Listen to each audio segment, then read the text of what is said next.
કોંગ્રેસે લોકસભા ચૂંટણી 2024 પહેલા ફંડ એકઠું કરવા માટે ડોનેટ ફોર દેશ નામે એક અભિયાનની શરૂઆત કરી હતી તો લગભગ 31 દિવસ એટલે કે એક મહિનામાં આ દરમિયાન અભિયાન હેઠળ પાર્ટીને 15 કરોડ રૂપિયાનું દાન મળ્યું છે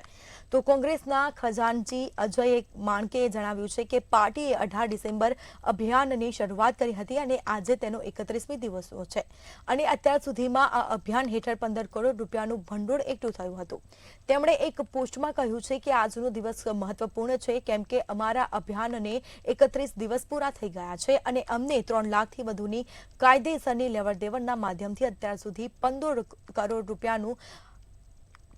રૂપિયા મળ્યા છે યુપીમાં કોંગ્રેસને આજ સુધીના ડેટા અનુસાર 75,78,674 રૂપિયા અને ઉત્તરાખંડથી 12,32,422 રૂપિયા દાન મળ્યા હતા કોંગ્રેસને જે રાજ્ય અને કેન્દ્ર શાસિત પ્રદેશોથી ડોનેશન મળ્યું છે તેમાં યુપી 7મા અને ઉત્તરાખંડ 20મા ક્રમે છે તો કોંગ્રેસની વેબસાઇટ